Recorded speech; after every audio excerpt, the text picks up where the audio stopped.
Grateful for everyone being here. Let's start with a word of prayer. I'd like to ask Brother Albie if you would to lead that prayer.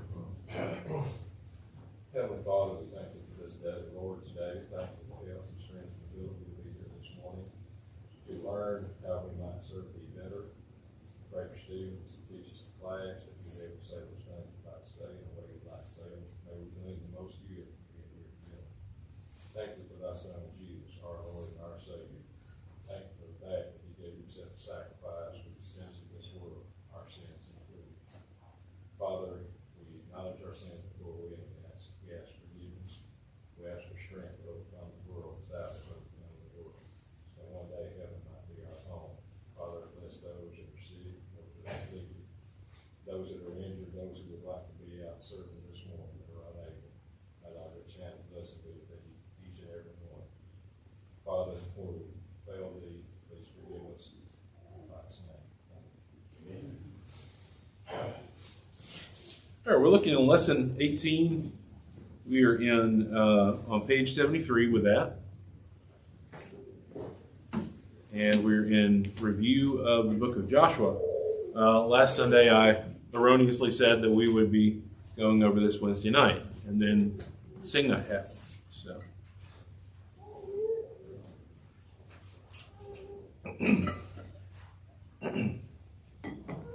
page 73, and we're reviewing lessons 16 and 17. And let's just launch into it. Let's just go from there. And Lord willing, we'll be able to have time to load up lesson 19 as well this morning, go into the Judges. All right. So our number one question here. Let's name the Canaanite tribes who lived in the land of Canaan. What's the first one? Hittites. Second one? Girgashites. Let's have everybody pipe up if you can. Amorites. Right? Canaanites. Perizzites. Hivites. And the Jebusites. And we have the locations, basically, of all of these tribes. Oh, it's okay. So we're moving bit by bit here. So the Hittites, the Girgashites, the Amorites right there, Canaanites, Perizzites. Y'all looking at the map there? Up in the north, the Hivites, the Jebusites, right in the center. All right, so question 2. Let's name Jacob's sons. Reuben, Simeon, Levi, Judah, Issachar, Zebulun, Dan, Naphtali, Gad, Asher, 2 more, Joseph, and Benjamin. So those are Jacob's sons. Now, were the tribes of Israel, did they just kind of follow along with exactly those names? No. And there was a reason for that. So we have Jacob's 12 sons, and then we look at the tribes of Israel. And if we name those, it's very similar. But I'm going to tie in question 3 on this. What are the differences in these 2 lists that we've got at the top of page 73? Because other than really 2, they're going to be basically the same, right? Right. Joseph's sons. Joseph's sons, yeah, Ephraim and Manasseh. And in this listing, we're talking about the tribal allotments. And so, did the Levites receive any tribal allotments of land? No. But we'll get to them in just a minute. But yeah, the main difference is I actually put, when you put the little quote points to make it the same as the other, I did that on the right column there to where it's the same as those others, except for Levi, I replaced with Ephraim, and Joseph I replaced with Manasseh. And was Manasseh just one tribe? Actually, they had two sections. Technically, it was two, right? I mean, you have half the tribe of Manasseh on the east side and half the tribe on the west side, right? So it's sort of a split tribe in that way. And this actually ties in with, you go back in the book of Joshua, something we really didn't have time to go over in the book of Joshua. It's toward the end, where they're in the land, and the tribes on the eastern side of the Jordan, what do they do? Can somebody tell me what they did? I think we're in chapter 21 with that, right? No problem, but the others to help them. Went across to help them, yeah, when they took the land, 100%, yeah. I'm thinking about later on, after they had already established, they built something. They built an altar. They built an altar. Now, what did the other tribes on the west side of the Jordan think this was? What do they think was happening? They thought they were going to worship there. Yeah. Instead of coming to the tabernacle. Right. And they're thinking, well, they're setting up a whole different system here. But it turned out they were building this altar for memory, for the sake of remembrance, so that their children wouldn't be forgotten later on. They were afraid, them being on the other side of the river, that they're not going to be regarded the same as the other tribes.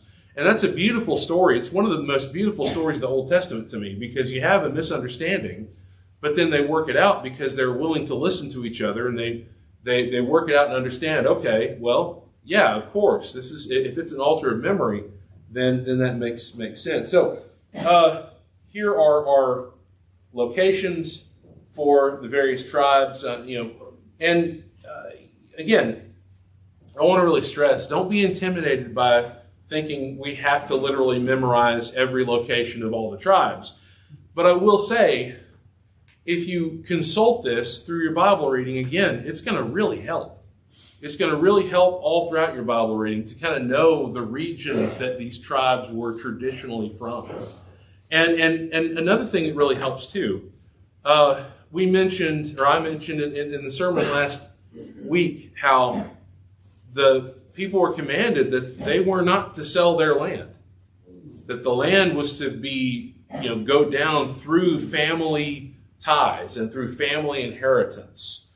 I think the most you could, the farthest you could say for that is, well, if a man dies and he has no sons, then it would probably go to his servants, right? But that's, yes, sir. That was kind of like the daughters of Zilpah had. Yes. Yeah. Yes. That was kind of taken care of there, but I don't know how it's taken care of in other cases. Yeah. Well, yeah, and what I was thinking too was just the fact that characterized this land and led to this whole thing about these regions being strongly associated with these tribes throughout the rest of the Old Testament history.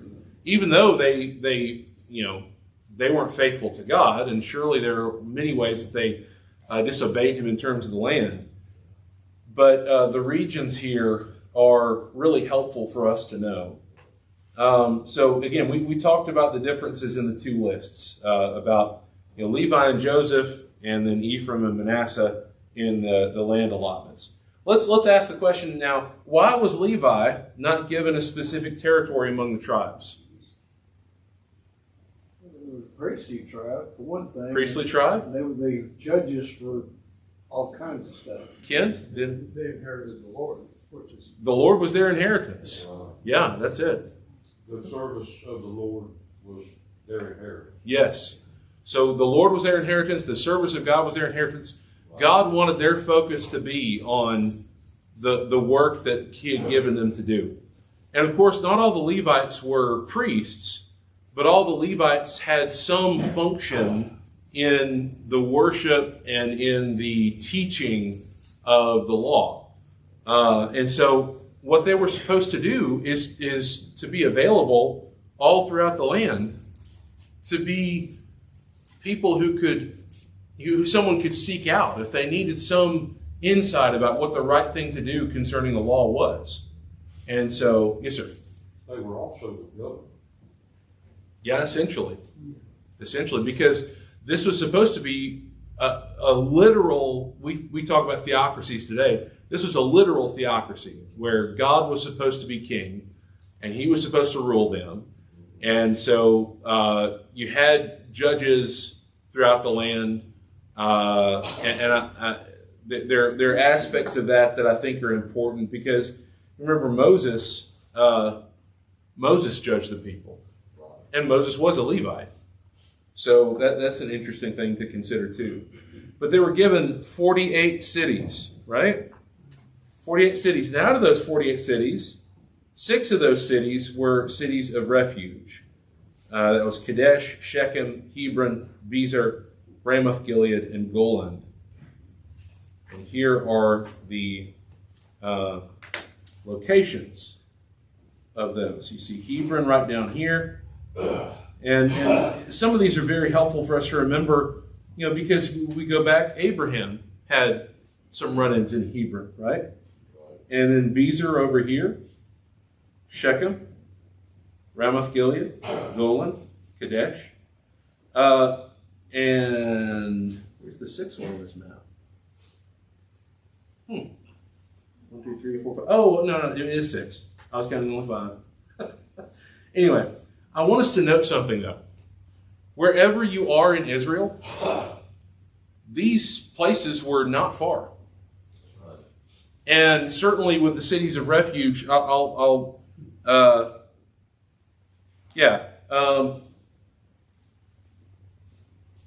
I guess we could skip down to 10 in that. What was special about the cities of refuge? What were they necessary for? Well, the people who accidentally killed for somebody, they keep the word avenger of blood from getting them before they got judged. The practical example might be you're raising your axe to chop wood and the axe head falls out and kills somebody. You didn't mean to kill him. That wasn't your intention. But to keep you safe from the avenger of blood. Who's the avenger of blood going to be? Family. The family who's, who are going to say, well, eye for an eye. I'm going to take you out. So you go to those cities of refuge. And it's kind of like what we would think of as an idea of sanctuary. I think is that idea. So, yes, sir. I've got a question. Well, I don't know if I remember correctly, but each of those cities was a Sabbath day's journey. Sounds about right. Well, I was wondering because you could go a certain piece on the Sabbath, but we learned it. So that does make sense from my memory. Yeah. Anybody else on that? Okay. Let's go back up to question 5 here. Why does Joseph's name not appear on the map? We've already kind of touched on that, right? A double portion. He received a double portion. He received the blessing of the eldest son, even though he was not the eldest son by far. And so the land was given to Manasseh and Ephraim for their inheritance. Why did Reuben not receive a double portion? He sinned. He committed incest with Bilhah. And so it's a weird thing to think about, but, this whole idea of having some aspect of your father's wife is maybe difficult for us to understand why that would be desirable to somebody. But you're talking about the ancient world. You're talking about, a different time. And certainly if we can understand that the fellow in 1 Corinthians 5 was severely compromised for that, then we can see that stretching back. So that was essentially the reason put forward as to why Reuben didn't receive that double portion blessing. All right. How did the Gibeonites trick the Israelites into making a treaty with them? They pretended to be from far away. Yeah, they lied to them. And it's kind of a compound thing, right? It's not just the Gibeonites' fault, but it's Joshua's fault as well. He didn't seek out the Lord. But was this God's will? No. That they make a treaty with them? No, not at all. His command was, you will not make treaties with these people. You will not, take common cause with them. And so there was just no excuse for that whatsoever. Okay, question 8. In what order were the sections of the land taken? So, what was the first section of the land that was taken? The south. Well, where did they cross over the Jordan? Oh, sorry. Did I hear you? I said central. Central. Yeah. That's where they crossed over the Jordan. That's where Ai was. That's where Jericho was. And so, Jericho being their first great victory, they camped in Gilgal on the western side of the Jordan, but just to the west of the Jordan.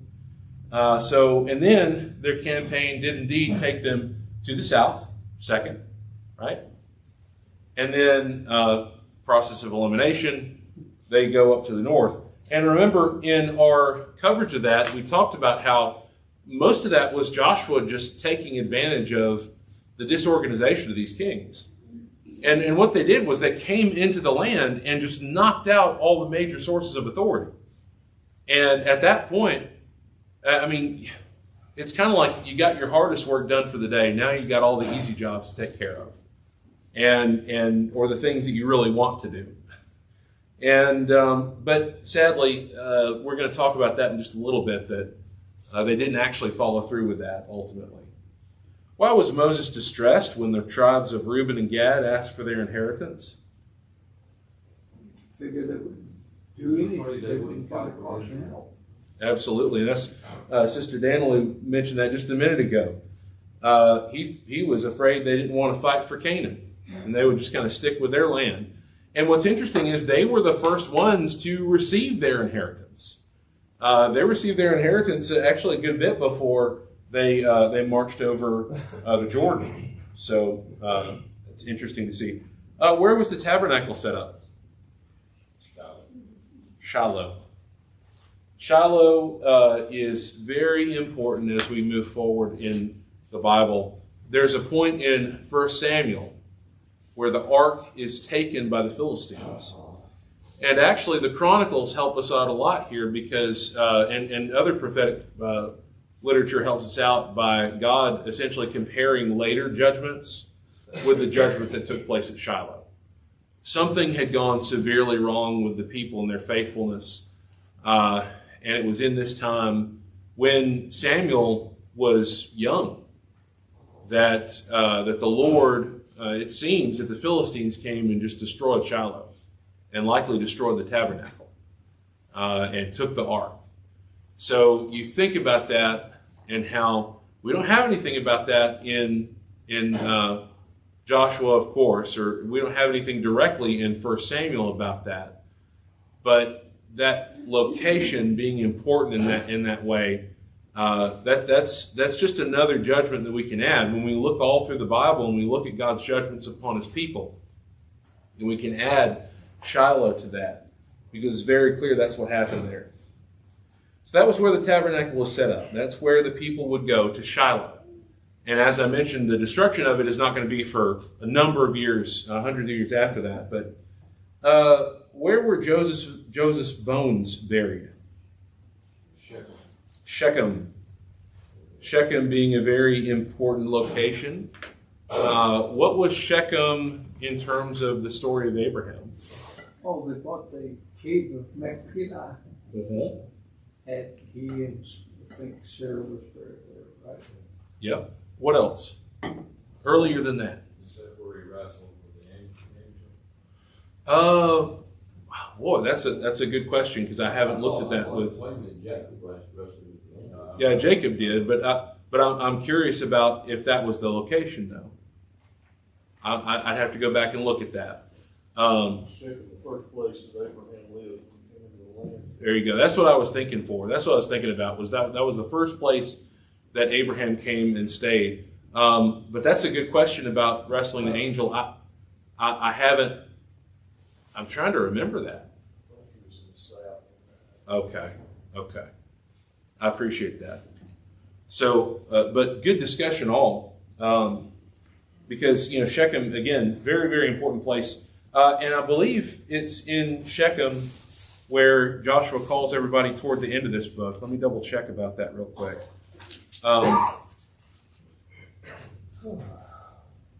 Called for all Israel. 24 verse 1. Joshua gathered all the tribes of Israel to Shechem. And this is where Joshua challenges them to stay faithful to the Lord, to cling to the Lord. So, So answering that question. I thought this was a really interesting question. Which tribes did the King's Highway run through? Which was the King's Highway? You have just to help us out, the way of the sea. Well, hold on. Don't want to do that.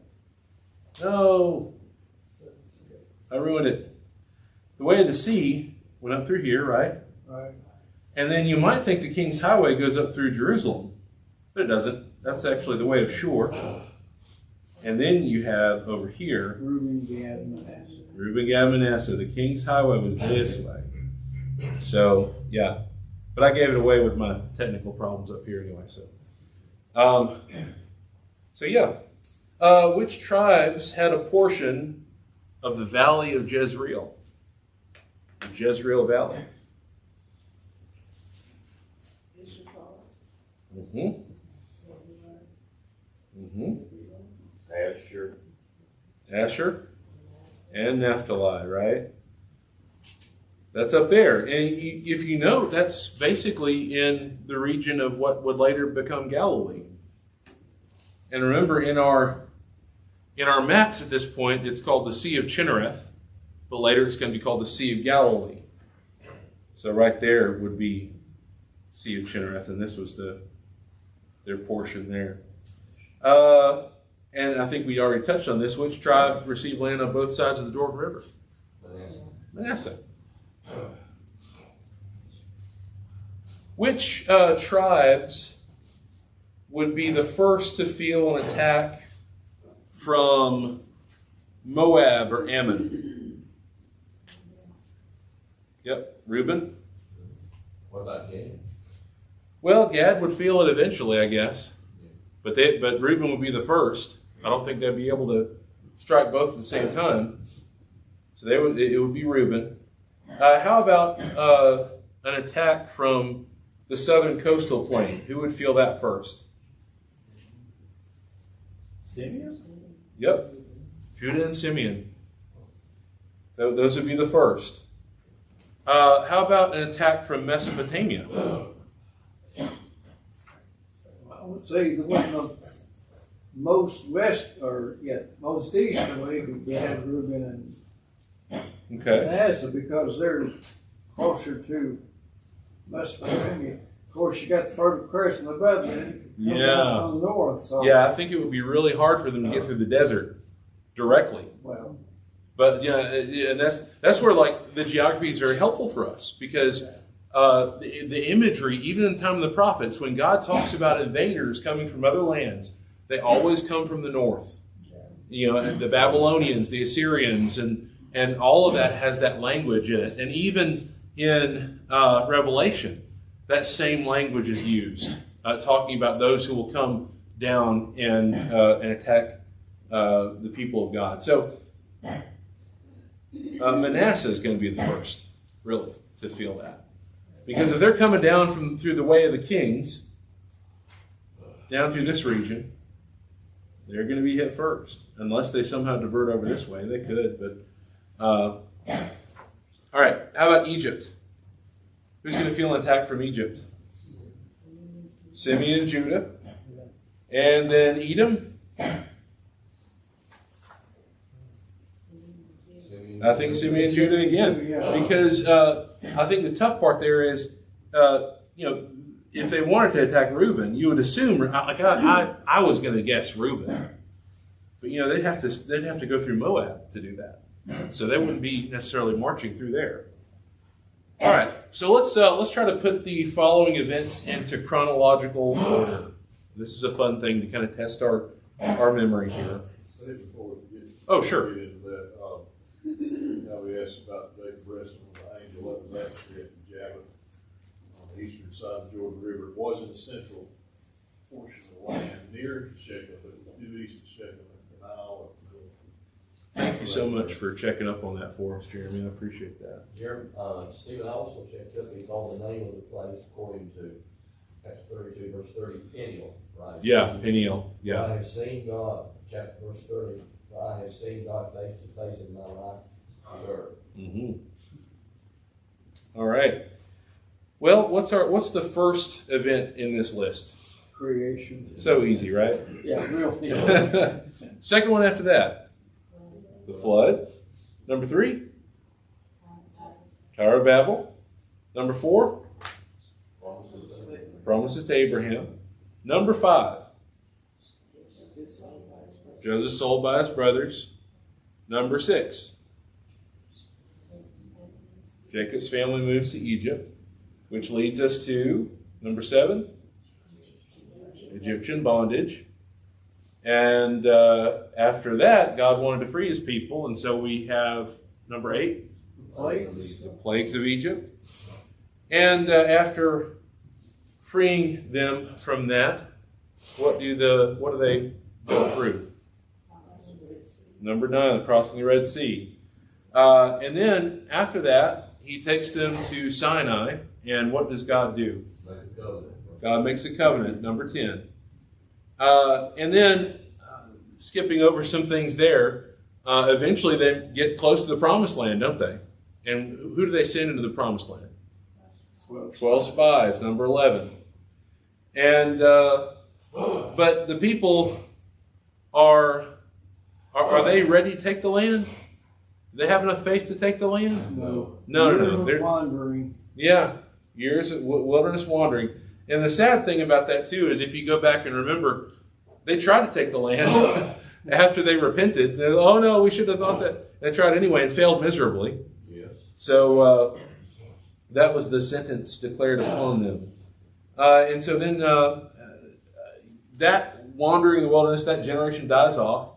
The young people, those youths that grew up in that hardened wilderness, what did they end up doing? What did they cross? They crossed the Jordan. And then number 14, they conquered Canaan. And then they divided the land out. Here's the proper order of those events. And again, the more we know about the order of these events, the better we'll get with our Bible reading and thinking about, okay, where was this or that? When we're listening to a lesson or a sermon and somebody mentions somebody, then we'll be able to say, oh yeah, I know exactly who that was. I know what time period that was. It's going to be very, very helpful for us. Which 2 promises have been fulfilled by the end of the book of Joshua? Nation and land. Nation and the land. And which one is still waiting? The seed promise. The seed promise. The one to come who will bless all nations. Any questions or any comments about that before we move on? All right, let me bring up our other lesson 19 here.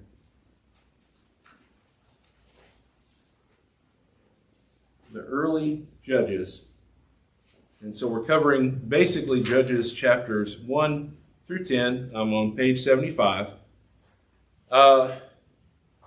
And again, I just want to appreciate the summaries that Brother Waldron has in his material, and how if we read it, we can kind of see the whole picture of what's going on.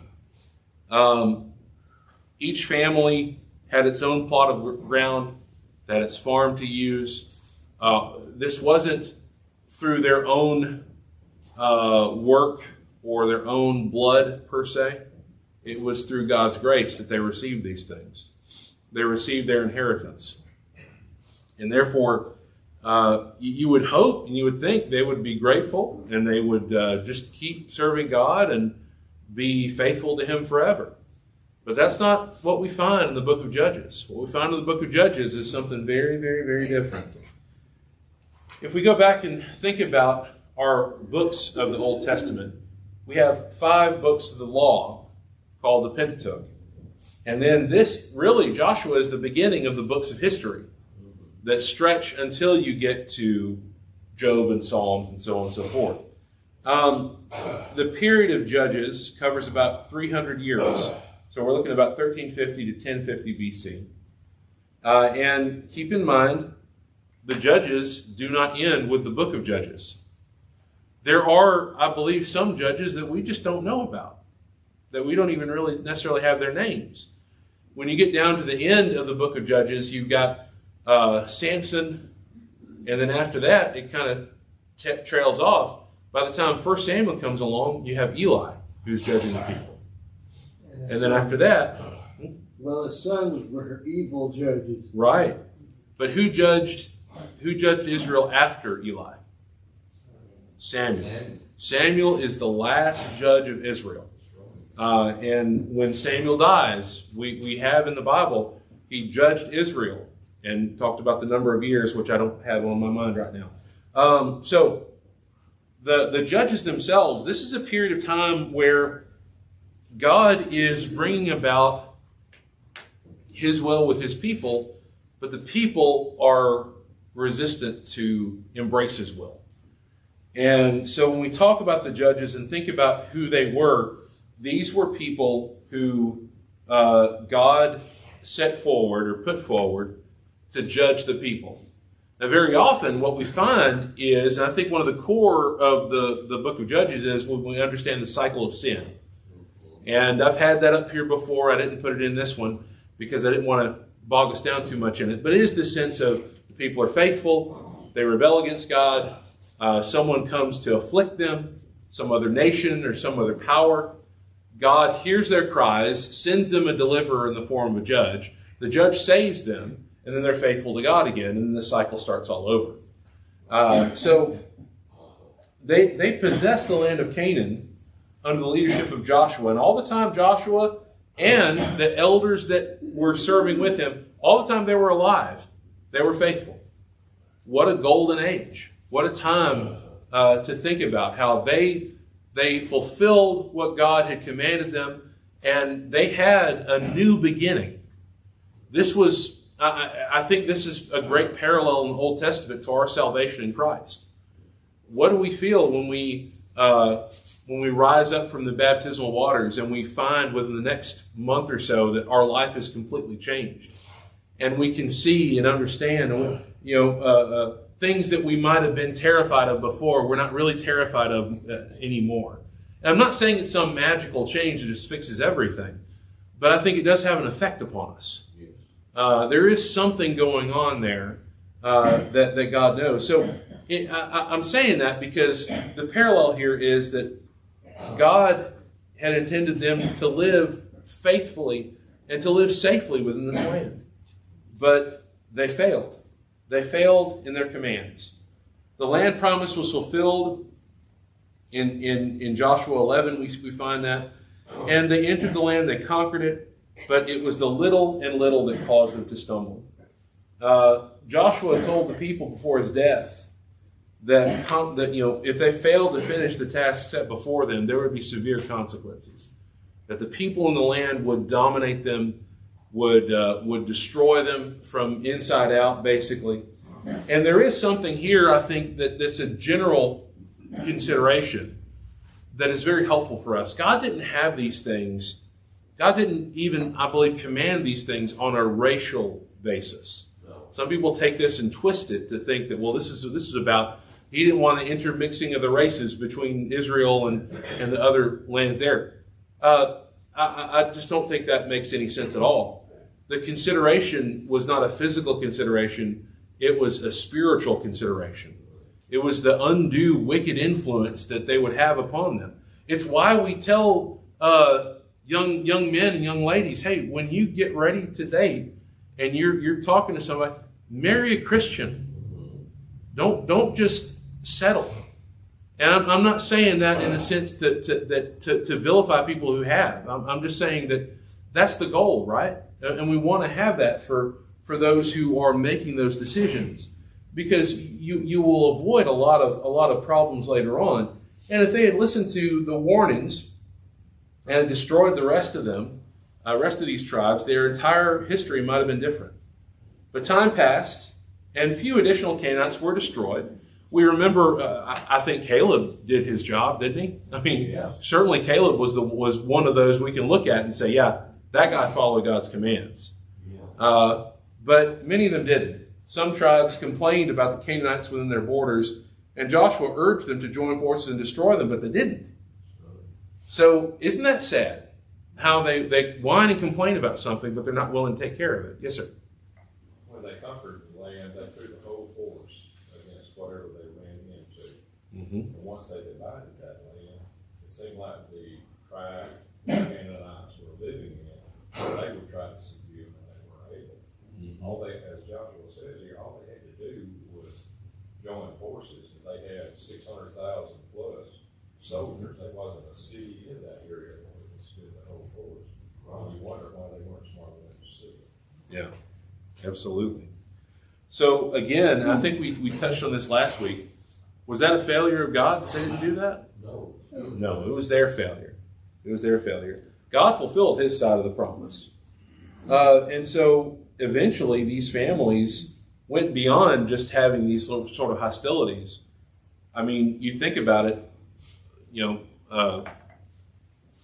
as the saying goes, I think Brother Murphy's mentioned it before, we're one generation away from apostasy, typically. And I think that's true in every case. And all you really have to have is a generation that comes up and says, well, why are we fighting these people anyway? And you think about this. This is still a population that came from being slaves. And all they basically knew was how to make bricks out of mud and mortar. But think about this. These people in these areas, they knew how to make pottery. They knew how to smith. They knew how to do all these things, make weapons and stuff like that. And all they really had to do was take those things up and become proficient at them themselves. There's actually an interesting video by Appia Media when they're talking about, I'm pretty sure it's Searching for a King. It may be one of their other efforts that they go to the area of Shiloh, and they're talking to a guy who's been excavating there. And he basically says that at some point in the fossil record, you see an explosion of calf, goat, and livestock bones. Just a huge rise in that. And then he also talks about how generally you find at some point in the fossil record, you've got a consistent method and make of the pottery in the region. But at some point, that pottery starts to become degraded in quality. So they made them maybe a little bit better beforehand. But then the thought is some other population came in and started making it, but maybe they weren't as adept at making it as they were. So there's a lot of evidences here to kind of help influence and enforce this thought that I think part of why, and the Bible doesn't seem to directly say it, but I think part of why there was this temptation to join in with these people was because of how adept they were at some of these basic things. It's kind of like you go back to the line of Cain and the line of Seth. There might have been a temptation by the people of Seth to say, wow, they're really good at that, making bronze things, and they're really good at the music. Their culture is just amazing. And it kind of reminds you of how people today get caught up in the music industry, or they get caught up in movies. They get caught up in the things that sparkle and dazzle in this world. And that may not be wrong in and of itself, but when your heart goes into that and you make decisions based upon that, you're going farther away from God. I'm trying not to preach here, but I'm just saying that I think that may have been part of what was going on here. Yes, sir. When you talk about that, about making things like weapons, I don't think the Hebrews had, about the only weapon that I know of is the one that David used against Goliath. Mm-hmm. But of course they had other weapons, battle swords and things like that. But they were basically shepherds, nomads. And I can't help but think the major weapon they had at their time was a sling. I could be wrong. Certainly for those who were not as wealthy. I mean, I don't get that Jesse's family is particularly wealthy, except maybe in livestock. So yeah, that's a good point. I just, that's the thing that sort of stuck in my mind. Because, right. David was proficient with a sling. Right. right. Yeah, but that was So- because they kill animals. Yeah. So they first tolerated their neighbors' worship of Baal, right? Which that's a pretty good lesson. You know, it starts with tolerating it, and then they began to do it themselves, and gradually all their battles stopped. God's angry at the people because they had not obeyed Him, and He eventually says, "I'm not going to help you drive out the remaining people in the land. You're on your own," essentially. And so they're left to prove whether Israel could be faithful in spite of the idolatrous worship of their surrounding neighbors. And that's the thing. They weren't going to be able to do this without God. And so at the point that God leaves, essentially it's a point here where God gave them up. He didn't hold them back. And interestingly, He didn't punish them for this. He lets them go. But He does say, I'm not going to help you. It's kind of like when you have a child who just won't stop taking the drugs or whatever it is that he's doing recreationally, and his life is spiraling, and you want to help him, but he's got to learn to help himself as well. And I think there's a pretty good parallel there. That's what God is essentially doing here. So for the next long period of history, the Israelites lived with their tribal territories with no central government in the land. And I want to mention something here too. I think it's easy for us to assume that since there was no central government, that's why all this sin, these problems happen. And I think that's a fair thing to say. The other thing I would add to that, though, is there were periods of the Judges where the land was at peace. Yes. And sometimes there were long periods of time where the land was at peace. So the lack of a central government doesn't necessarily mean that the people are just going to dissolve into sin. It was their choice as to how they did these things. I mean, I think about how people talk about how this is a Christian nation. It was a Christian nation only so much in the sense that the people who founded it were nominally Christian. They called themselves Christians. And so, but they established essentially a secular government. So anyway, I'm not getting into those weeds there, but I just wanted to point out that you do have times in the Judges where things are better than other times. As dark as a book this is, I'm not making any excuses for the other horrible things that happen, but it all comes down to those individual decisions that all these people made and how that came about. So if they served God faithfully, all would be well, of course. But if they turned to the idols of the Canaanites, God would allow an enemy to oppress them. They asked God for help. He would raise a judge or a deliverer to fight against the enemy. The first oppression came from where?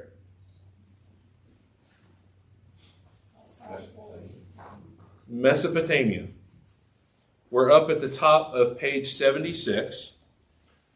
And Cushan Rishathaim, double wickedness, or Cushan of double wickedness, oppressed Israel for 8 years. Now, I think the fact that he's called Cushan of double wickedness probably means that was what the Israelites called him. I don't think that's literally his name, but I don't know. Who did God raise against him? Othniel. We don't have any details of the battle, but we find that he did indeed deliver Israel. Then we have the Moabites, the Ammonites, and the Amalekites. They joined forces. The enemies of God were doing that. We're joining forces, but God's people themselves were not willing to join forces to take care of these people. Steve, Yes, sir. we wonder where the Levites were in all of this. They're not mentioned one time. Right. And they did have, I guess, a structure of government in that. Right. Some aspect of that, and I think it would have been a matter of judging among the people. Right. So yeah, I think it's not that there's no government at all, but I think there's no, you don't have Jerusalem, certainly not Jerusalem, but you don't have a central capital. You would think maybe Gilgal would be where that would be. So Murphy and then Ken. Moses, there was a time when all of them appeared before him. His father-in-law Jethro said, you know, you're gonna wear yourself out, listen to my counsel. And he said, you know, you'll appoint judges, what, over thousands, hundreds, fifties, and He tens. said you've got to delegate. Delegate. Yeah, yeah. They didn't literally say that, but that basically is what he That's said. basically what it was. Kip? I was just wondering, as the Baal worship increased, the power given to the Levites by having sacrifices and everything was reduced, and maybe that was another thing where they couldn't quite, you know, normally they'd be responsible, but if they're in distress financially, or, you know, there's nothing to eat because there's nothing been sacrificed, that could have been you know, how that Could be devolved. part of that. I don't know. Yeah. You know, Yeah. So really, the question here, or the answer here, is just not necessarily in the passages, except I do think you'd have later passages that help us understand. Like, again, when the man of God tells Asa, the land has been a long time without teaching prophets. I don't know how long that time is, but I think, you know, you get to a point where you think about Moses' frustration with Israel. And then you think about that also going on with the priests. And I imagine some of them were likely very frustrated with the people and embracing idolatry. And so eventually, I think about it, how many men do you see today that have stepped out of preaching? And why do they step out of preaching? Sometimes it's because of the pressure that's brought upon them, and realizing that, well, I don't want to deal with this. Yes, sir. Some of the frustration of Moses, I believe it's Deuteronomy chapter 9, is epitomized when he says, "You've been rebellious since the day I knew you." What a statement. Yep, absolutely. So,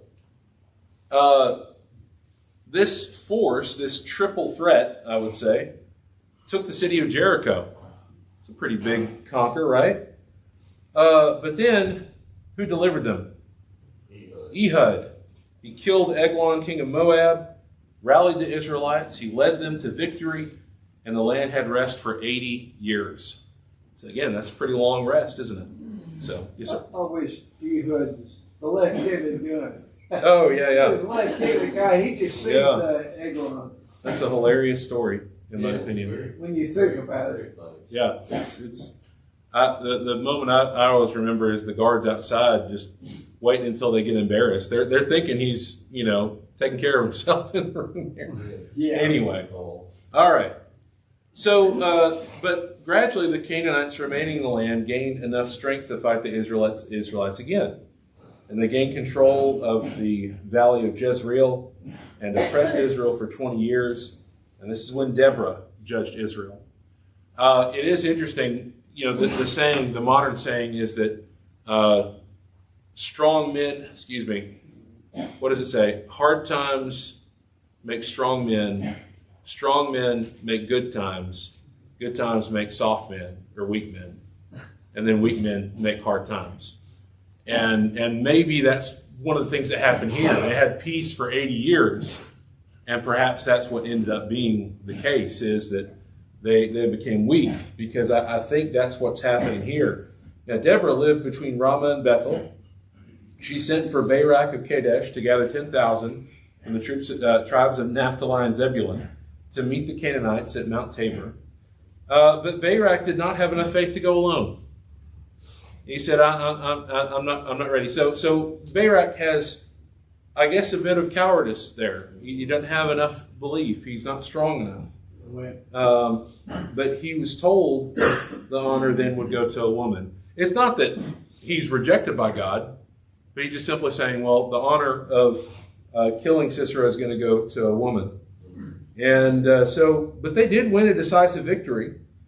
And the captain of the Canaanites fled to Kadesh, and he expected to find peace there, but Heber's wife Jael thrust a spike. Thank you.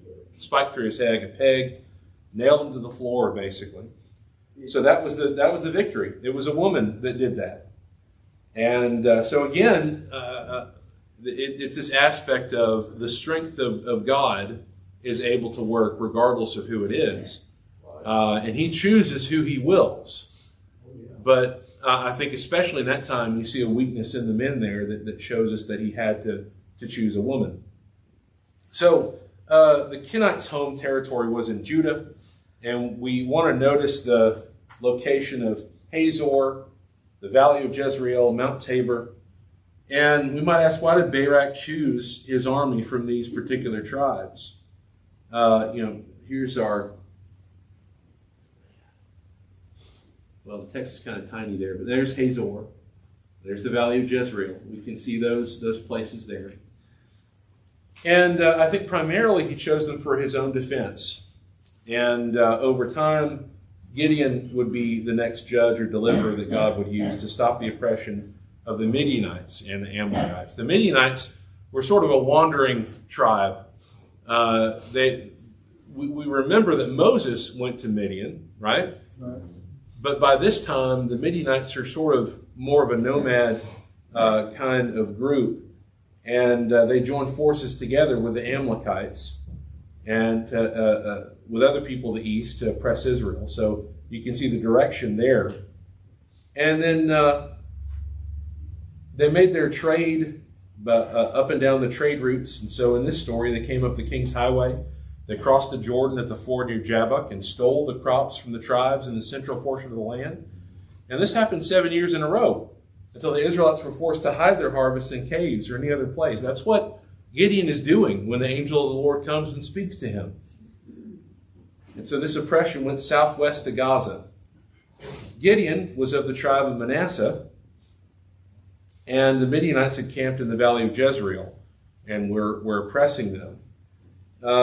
But Gideon called his army from the tribes of Asher, Zebulun, Manasseh, and Naphtali. Does Gideon originally just jump up and say, "Sure, Lord, I'm ready to go. Let's go"? No, not quite. No, he's thinking, "Hey, I'm not very powerful here. I'm not a great warrior. I'm not." And in fact, when you look at what the angel calls him, you're like, "Oh, yeah." And Gideon is an interesting figure in the Judges. He is, you're on his side so often until toward the end of that story. Right? So we go back and, this is in Judges chapter 6, where Gideon is called a mighty man of valor. So that again shows God looking at the heart rather than the deeds or particularly how man looks outside. So, Well, yes, sir. God worked on him too, in that he kept telling Yes. people, the men that were to go with him, like that, lapped up like dogs, lapped water like dogs, and so Right. took it in their hand and looked around. And that's who you picked. Like, He didn't have much confidence in himself. He's kind of like most men. Yeah, and I think that's partly why God chose him, Yeah. because he didn't want Israel to think that it was through their own power, their own might, that this victory would happen. So he reduced his force down to 300. And then, of course, they make a surprise attack on the enemy at night, and they're vastly successful. The enemy flees toward the Jordan, turns south to the ford of the Jabbok. And then men from those tribes rejoined Gideon and were pursuing the enemy. Men from Ephraim stopped the enemy at the fords of the Jordan. Gideon and his army caught and destroyed the enemy, took much spoil from them. We've got about 4 minutes left. Let's see if we can go through quickly Abimelech. Abimelech is this weird aberration of a man in all of this. Like, he wants to act like a judge, but he's not. He's not. This man is a self-serving, wicked person. Sadly, he is a son of Gideon, but he doesn't act anything like the Gideon that we know. Of course, Gideon had kind of set up this. Someone help me out here. Situation. Well, the ephod, thank you. The ephod that he set up essentially became an object of worship to the Israelites, and so carried with it its own problems. Yeah. And so, Gideon, they were trying to make Gideon into a king, but of course he says, no, I'm not going to be a king. The Lord's going to be your king, which is great. But then he sets up this ephod, and sadly, he failed in his raising of Abimelech. And he set himself up as king over the city of Shechem. And when trouble arose, he and the city succeeded in destroying each other. And then we have Tola, who judged Israel for 20 years. We have Jair. He and his sons judged 30 cities over 22 years. And then Ibzan, he's from Bethlehem. He judged Israel for 7 years. And Elon, from the tribe of Zebulun, judged Israel for 10 years. And Abdon from Pirathon, he judged Israel for 8 years. So it's interesting, as I mentioned, these lesser judges, there's no enemy connected to any of them. There's no mention of that, which tells us that they may have served during these periods of peace, where perhaps they weren't necessarily called to deliver Israel from some particular enemy, but they were called to judge the people, to be essentially a leader for the people. And so there's a number of years summarized in the book of Judges. And so we do have long periods of peace as well. And we remember, too, these oppressions and these battles didn't affect the entire country. The Moabites of Ehud's day, they didn't touch the northern tribes. There wasn't any problem there. The Canaanites of Barak's day did not touch the southern tribes. So we want to keep that nuance in mind. It's not necessarily that it was just all of Israel affected by this one enemy. These enemies still didn't have the power to completely subjugate all these people. And that was actually the strength of the whole situation. In a sense, with them not having a central government, it actually made them stronger in that sense. Because if they had, all you would have to do is take a tribe or a team up of these tribes, the Moabites and other peoples, and Amalek, to come and just take out that central location, just like they did to the kings. So in a sense, the kings of these tribes were their weakness, because there was all this power focused in this one central thing. But the power of God was more powerful than that. And so a lot of things for us to think about there. It's amazing to see how even though the people were not faithful to God, he still was willing to deliver them. Any other comments or questions before we finish today? Murphy, and then... Yeah, it's interesting, that twice, I believe twice the statement was found in the book of Judges there. In those days there was no king in Israel. Every man did what was right in his own right. Mm-hmm. Yeah. And in a sense, that's also... you think about that, that's horrible in one sense, but from another sense, it also meant that those who wanted to faithfully serve God could do so. Yeah. And did do so. Perhaps they were in the minority, but I think that's the other side of that statement, is that both were going on. And I think that's the interesting thing about that book. And it really, to me, it informs Samuel's warning in 1 Samuel 8. Yeah. Like, hey, you got to know what you're getting into with this king. Yes, sir. I just want to say that there is a New Testament verse, 1 Corinthians 15:33, that sums up why God wanted Israel to run all the Canaanites out and destroy them. Mm-hmm. Because it says here, be not deceived, evil communications corrupt good manners, or evil associations. That influence, you see it because of the people falling into sins, because they didn't get people out of Canaan, Mm-hmm. and they were influenced by them, and it caused them a lot of trouble. And Yes, sir. we're warned against it. Yes, sir. Absolutely. Anything else? All right. Thank you for your